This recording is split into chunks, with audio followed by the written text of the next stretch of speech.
right, this is Chapter 1 from Mancu's Principle of Microeconomics text.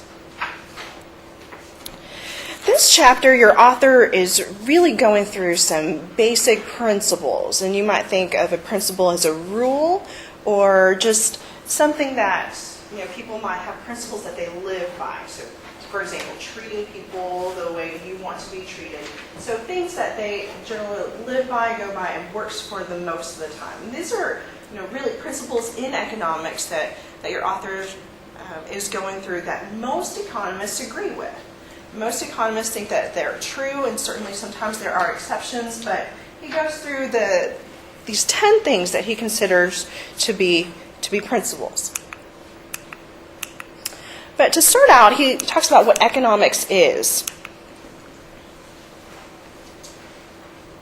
At this school and at Baylor, economics is in the business department. We're looking at how firms and how people make decisions with their resources in other schools. At other schools like A&M and Temple College, economics is actually in the social sciences department, along with psychology, sociology, because we're looking at how people behave. It really is a social science. It's fun to put us in the business department, but we're really looking at how people, firms, how society, how government makes decisions, how they behave with their resources, whether it's time, whether it's labor, whether, we're talking about, money.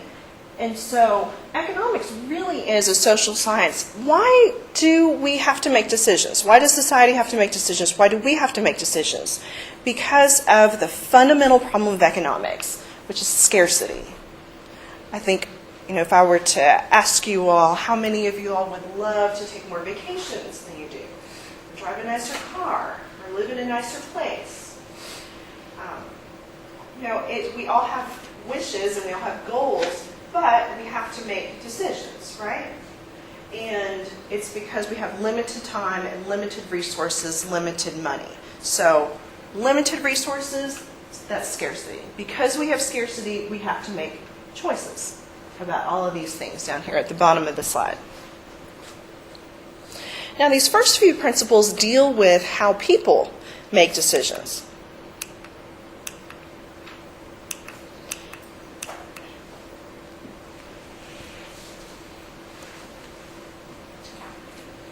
What's a trade-off?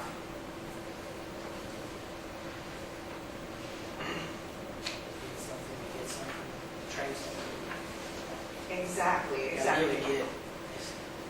That's right. And so, this morning you faced a trade-off. Should I stay in bed or come to school, right? If you were downstairs and got a drink before you came up here, you were faced with another trade-off. Should I save my money or should I spend it, right? So every choice, we've got a trade-off because you can't be in two places at once. You can't spend your money on two things at once, right? And so, go along with the decision making, there are always trade-offs. But just knowing that there are trade-offs isn't enough. Actually, Principle 2, before I'll come back to that, but Principle 2, not only do individuals face trade-offs, but society faces trade-offs as well.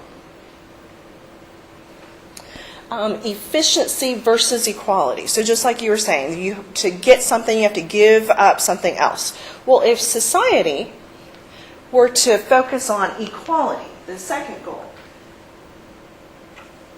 they could, reform their tax system, make it set up to where we've got lots of tax credits for people who don't earn as much. And so we transfer some of the money, we redistribute some of that income from the wealthy to the poor.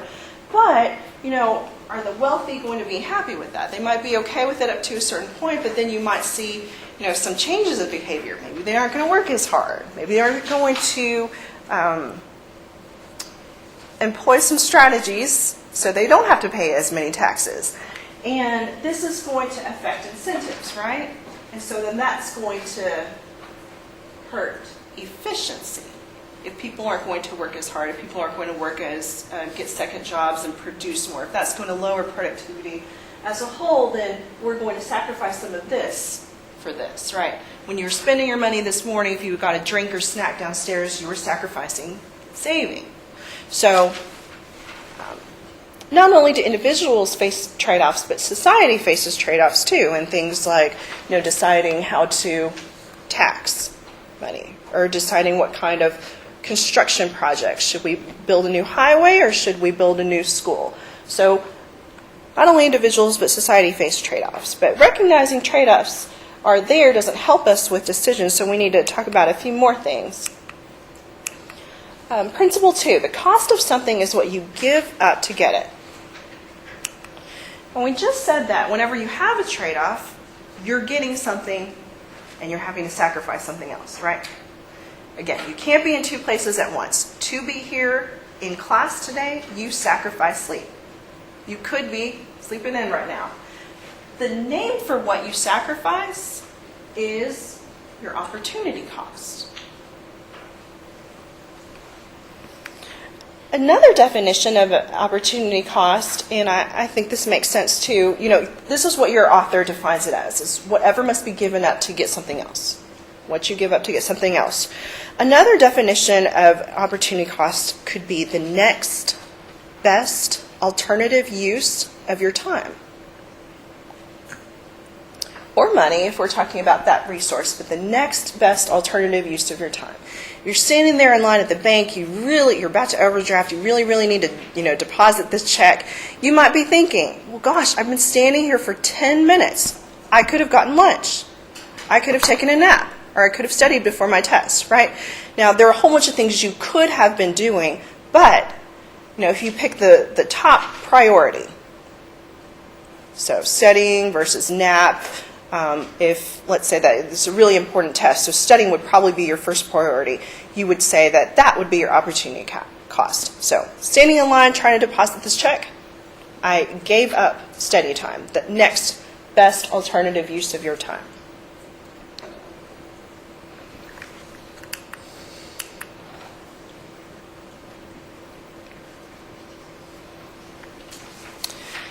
In your book, they talk about LeBron James, so a superstar athlete with these, abilities that not everybody has. So not any regular person has. For different people, opportunity costs can be different for different people, right? For him to go straight into college right after high school, what would he have been giving up if he didn't go straight into the MBA? An MBA degree. Lots of money, right? Now, your biggest opportunity cost for being in school right now and in college is the salary that you could have been earning. But for most of us, normal people, it's about $30,000, $40,000, right? But for him, for somebody with these incredible athletic abilities, we're not talking about $30,000, $40,000. We're talking about millions, right? So his opportunity cost is much higher than the rest of us. So it can be different for different people. It just depends.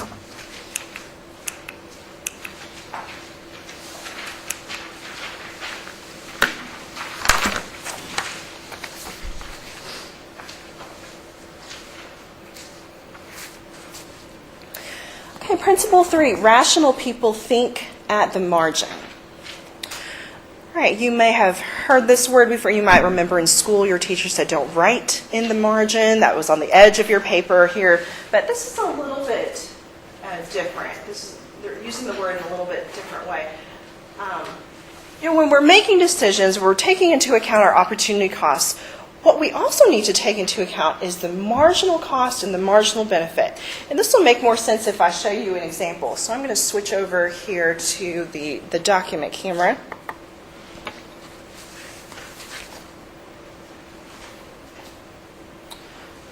We're going to talk about newspapers. So I'll put quantity of newspapers over here. Make a column for quantity.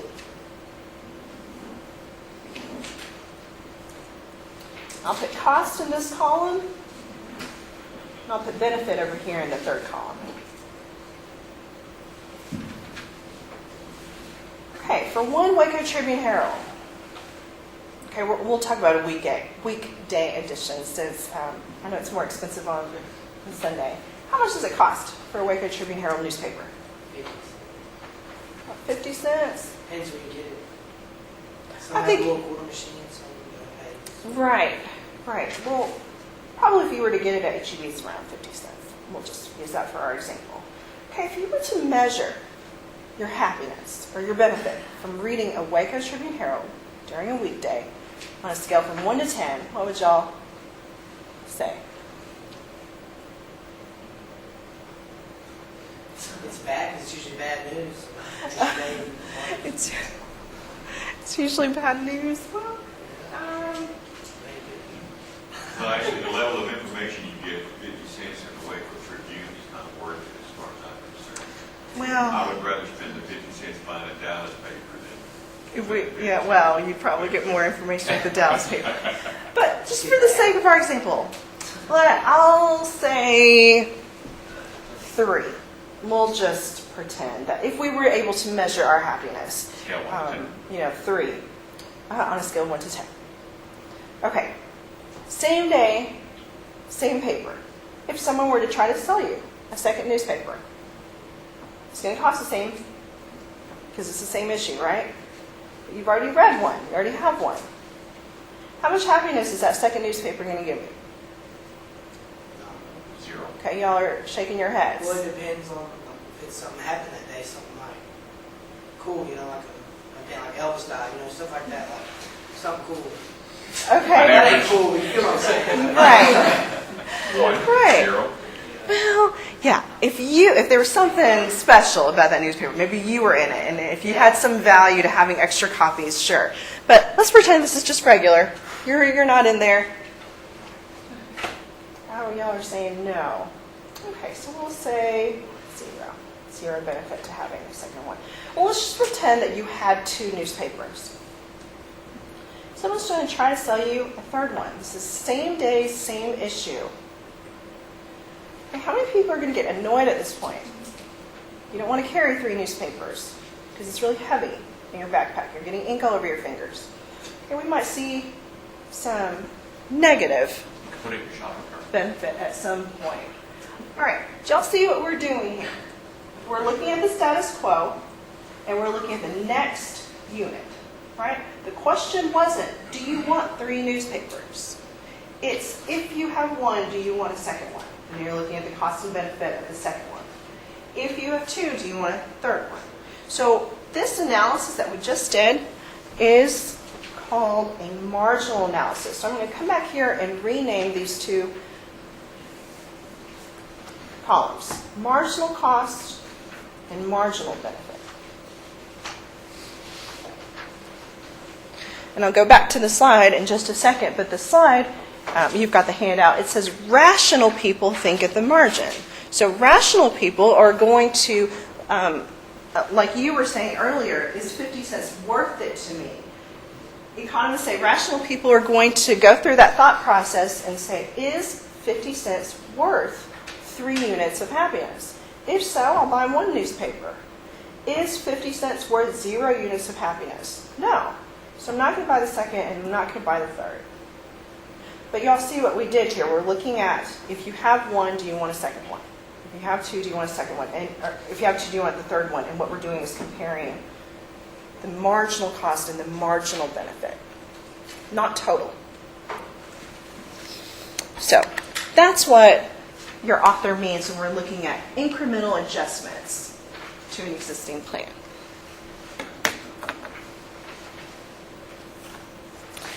You'd mentioned that sometimes you'll see those little quarter things. Downstairs by the bookstore, we actually have a stand and a little place where you can, actually, I think it might be free for y'all. Is it free for students downstairs, or do you have to pay a quarter? I'm pretty sure I got that. It might.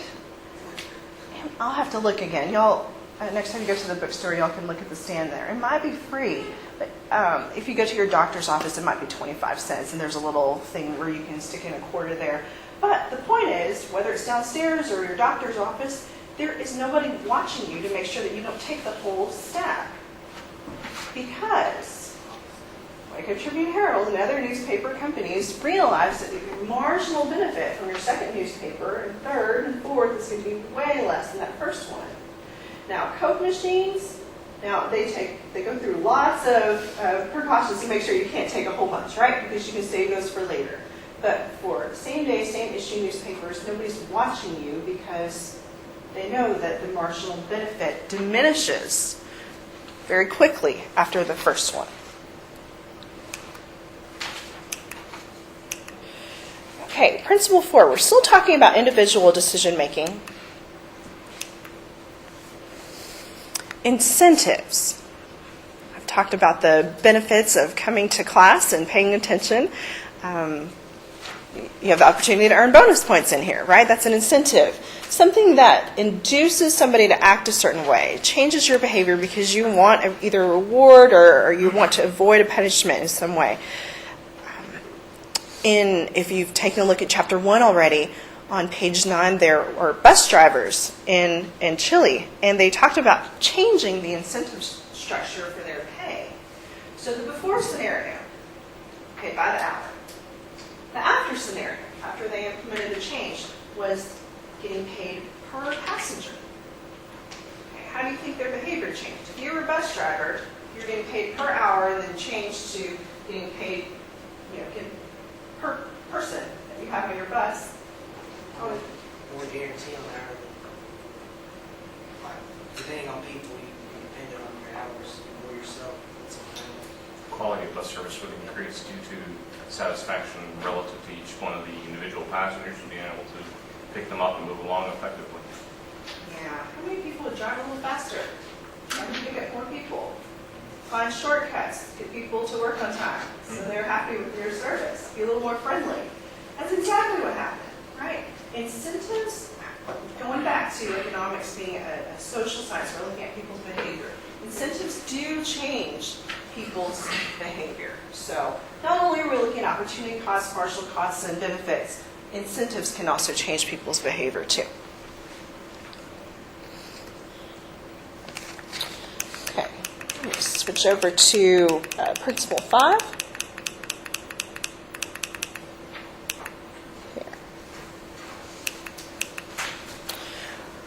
All right, these next few principles deal with how people interact with one another. All right, trade can make everyone better off. So, international trade can be a hot topic, and we'll talk about it more in detail as we get to a future chapter. But if I were to go around the room and ask people to take a look at the tag on their t-shirt, we would have a whole list of countries up here. A whole list. It wouldn't just be the United States. We'd have China up here, we'd have Indonesia, we'd have Would there be any from the United States? UK. That's a good question. Maybe one or two, but I would suspect most of it from other countries. But international trade is the norm. For all those countries have our stuff, and we've got stuff from all of those countries. And it's because economists, most of them think this way. There are some that disagree, that the benefits outweigh the losses, that there are gains to trade. And again, we'll talk about it in more detail. We'll analyze and look at the graph for who's winning and who's losing when we do open our borders. And it just depends if we're importing or exporting, and it depends on those prices. But the gains to trade: we've got a higher variety of goods and services. We've got competition. We've got lower prices for consumers. And so trade can help us out.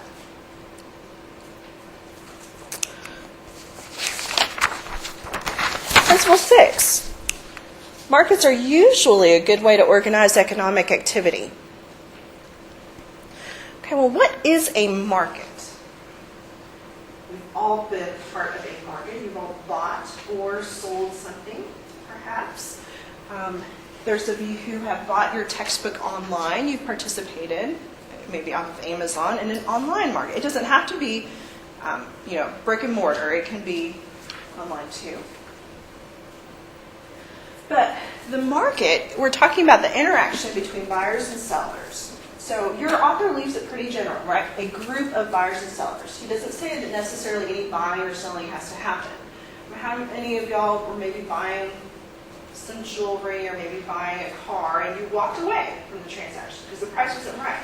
Okay, you were still part of a market, so the definition is more general. You didn't have to have bought something or sold something, but you're still a buyer and seller, prospective buyer or seller. And so in the market, we in economics, remember I said that the price of the Subway sandwich was independently determined by the market. What do we mean by that? By the interaction between buyers and sellers. And organizing economic activity helps determine that.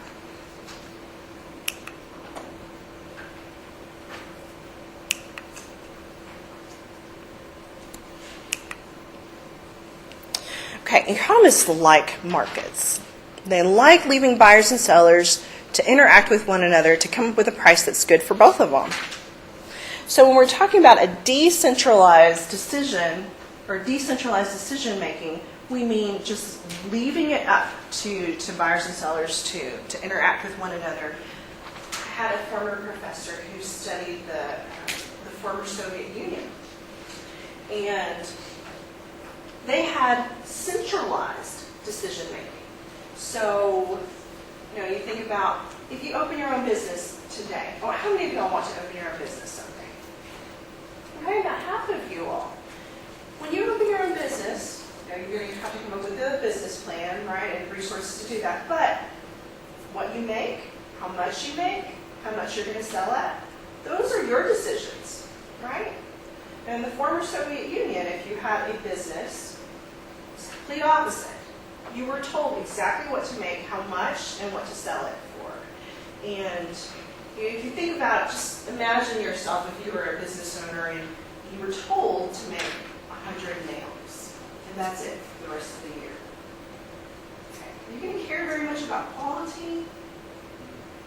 Making consumers happy? What are you going to do when you've filled your quota and people want more nails? It's too bad for them, right? And so there were a lot of shortages in the former Soviet Union. Now, what had happened was that there was a central planning committee. So a committee sat around a table, they looked at their population, they looked at how many people they have in so many age groups, and they planned out, this is how many t-shirts we need to make. This is how many pairs of shoes we need to make. This is how many sizes, and they told businesses what to make. And so for that year, that was their production, and then they were told to sell at what prices, and that's it. They weren't given any more resources to make any more because it was all centrally planned. And you can imagine,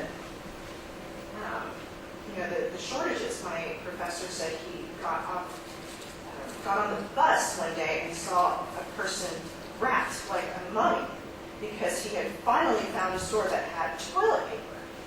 And it wasn't, prepackaged like we can buy at H-E-B, but it was on a big roll, and that was the only way that he could get it home, was to wrap it around himself. And you can think how different that is when we're talking about a centrally planned economy versus decentralized planned decisions. So how many of you have successfully negotiated a price for maybe a car or a book or, okay, so you all have negotiated before.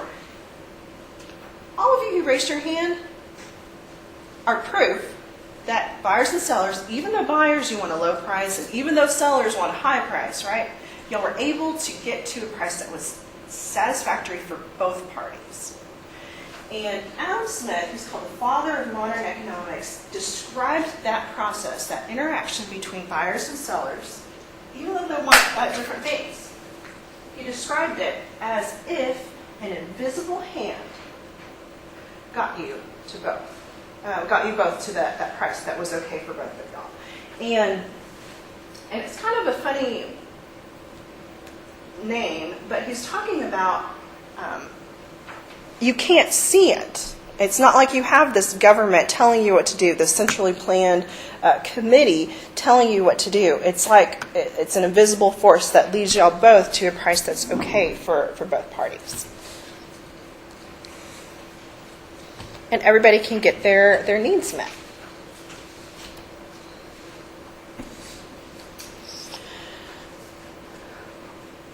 And price. Prices are the main signal in markets. And again, economists really, really like markets. They really like it when both parties can get what they need. You can walk away with your car. The seller can walk away with some money in their pocket. And right here, we can maximize society's well-being. So y'all can get your book, your car. The seller can walk away happy, even though buyer wanted low prices and the seller wanted high prices. Adam Smith said it's like magic. It's like this special invisible thing that gets you both to a price that's good for both, and we can both walk away happy. Both parties can get what they need. Okay, principle 7. Even though economists really, really like markets, they really like the interaction between buyers and sellers, sometimes markets can fail us. And we'll talk about why in the second, on the next slide, but sometimes markets don't work out so well and we need the government to step in.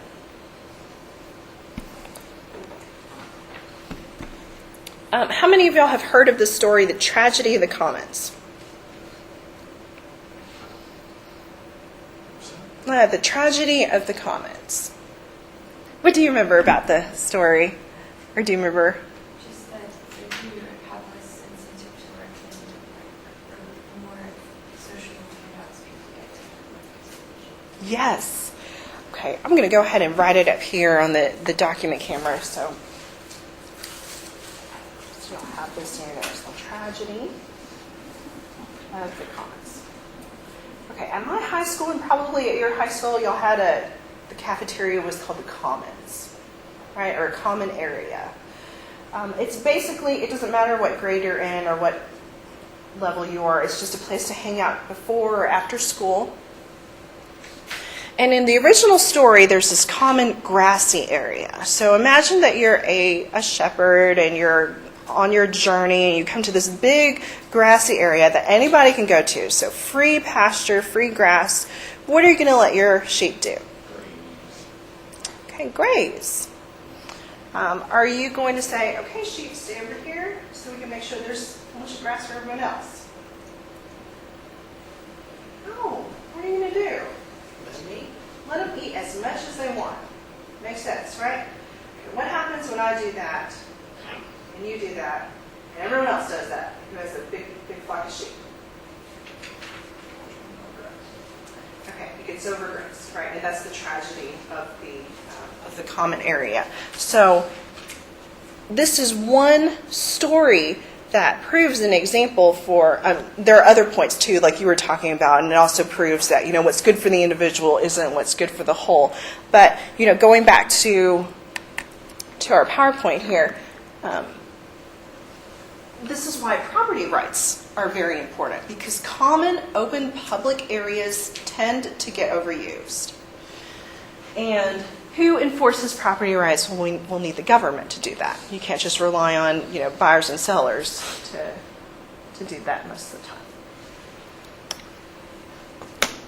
And we're not just talking about physical property rights, but intellectual property rights too. If you're producing music, you go through all that time rehearsing with your band or your orchestra, right? And then if people can just rip it off. Same with movies.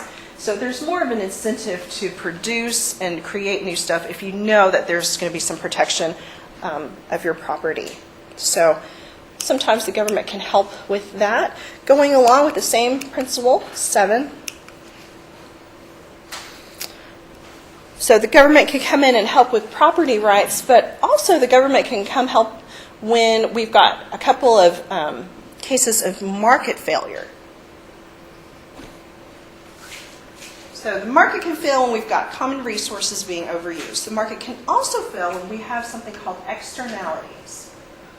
These can be good or bad, and then also market power. So let's talk about, well, first of all, what is market failure? It's when we get to an outcome that's not optimal, that could have been better. So with externalities, like I said, they can be good or bad. Let's talk about good ones first. Okay.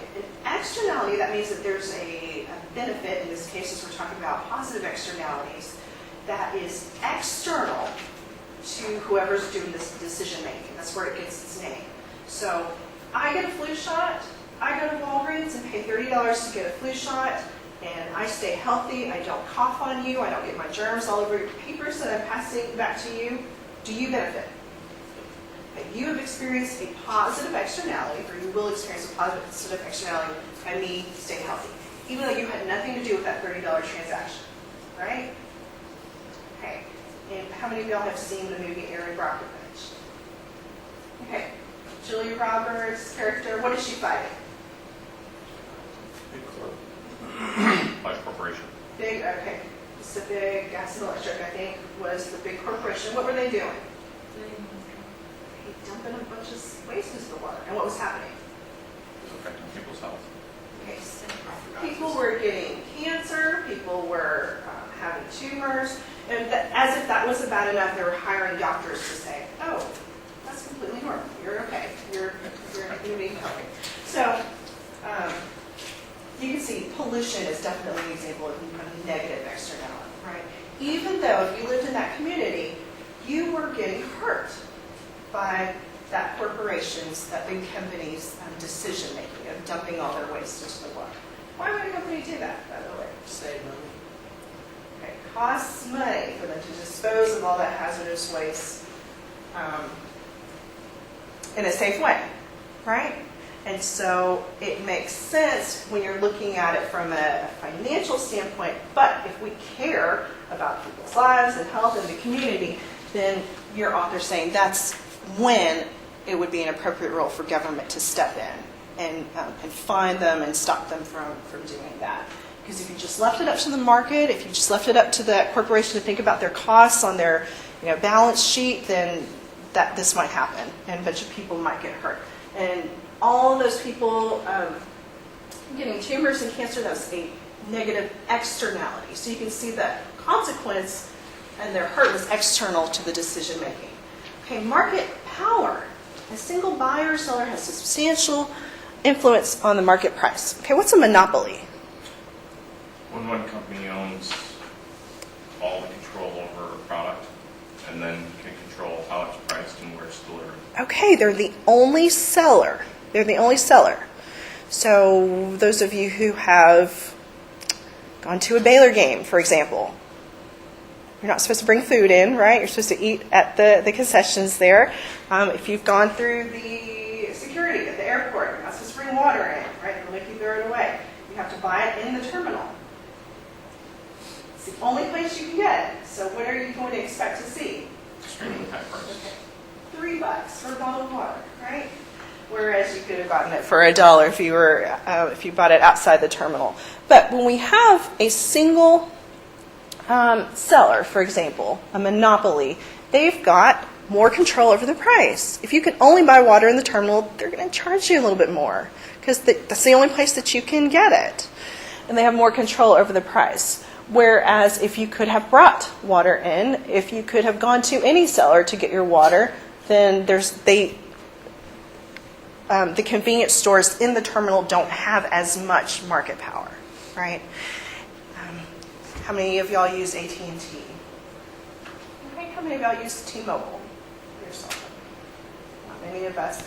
Y'all remember in the news, we're trying to merge. Okay? And what did our government say? Not allowed, because they were concerned that together they would have too much market power and they'd be able to influence prices. Okay, how many of y'all have flown out? In Walmart, pretty much like a monopoly though, because I worked in operations at the diaper plant unit, and they basically ran us on our price. Like they said, we'll just go somewhere else. Well, that loses everybody's job there because they were 70% of our business, so they controlled our whole company.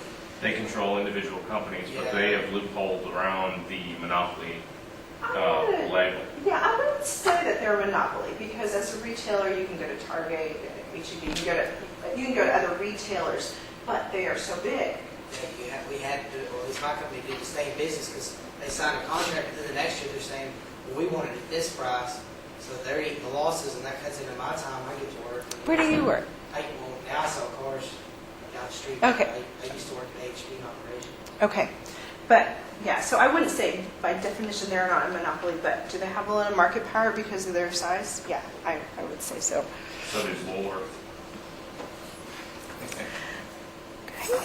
So, this is, and that was an example of the government coming in and stopping that and saying, no, y'all can't merge. But if you're flying, you might know that U.S. Airways, American Airlines, they thought that was okay. So that merger is going to go through. But our Federal Trade Commission and Justice Department, they step in and stop that if they think that two companies will have too much market power if they're trying to merge. Or with the case of Microsoft, do y'all remember? No, it's been a while now, but do you remember what they were trying to do when they sold you your PC? What did they put on there? Internet Explorer. Explorer. And does anyone still use Netscape? I don't think we even have it around anymore. But back when they were in trouble with the government was saying, if you sell your computer and you already put Internet Explorer on there, you're not giving Netscape a chance to compete. So that was another example when our government did step in. They had Microsoft share some code, and there were some consequences there. Okay, principle 7. Sometimes, going along with what we've been talking about, sometimes improved market outcomes. Principle 8, we'll move on over here. The economy as a whole is what these next few principles deal with. And these are more, if you were taking a macro class with me, we would talk about these in more detail. But just for the sake of our chapter, and this chapter we'll go through them. So a country's standard of living. Okay, so you mentioned this before with the gas prices. A country's standard of living, if y'all have been traveling, y'all know some countries are richer and poorer, and you can see that in, their roads, the ability of, or the accessibility of drinking water and things like that, education levels. It depends on this, their ability to make goods and services, their productivity. That's what accounts for the difference between, why are some countries richer and why are some of them poorer. If they're able to increase their productivity, and they could do this with better technology, having more skilled workers, for example, more machinery, more infrastructure, all of those things can help countries with their standard of living. All right, principle 9 deals with inflation.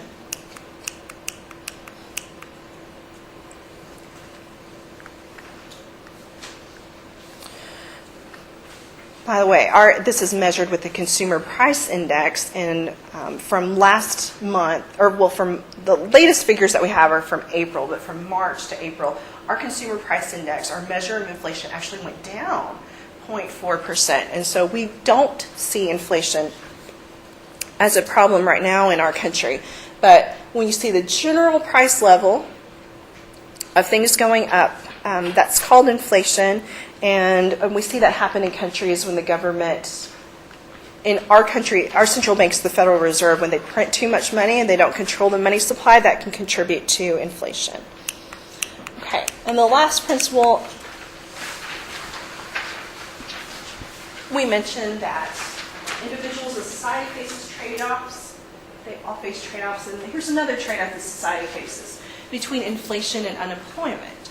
So what does this mean? If our society is facing high unemployment, which we are right now, 7.5% is our latest unemployment figure. It's supposed to be, does anybody remember what it's supposed to be between? 3 and 4. 4, right? Okay, 4 and 6, good. Between 4 and 6, or at least that's what our book said. So it's high right now. What does this mean? If we spend all our resources fighting unemployment, it actually goes down. What's a possible problem that could pop up or start happening? So if you got more or less unemployment, that means demand for labor goes up, which means your costs go up, which means Russian goods Okay. goes up. So then, so if you're fighting one might start to creep up on you. Yep. If you're fighting the other one, then you might see some unemployment. So there you go. Those are the 10 principles. Does y'all have any questions over these? Yes. The second principle, I didn't get Oh, sure. I went too fast on 8. Let me come back over here. Yeah.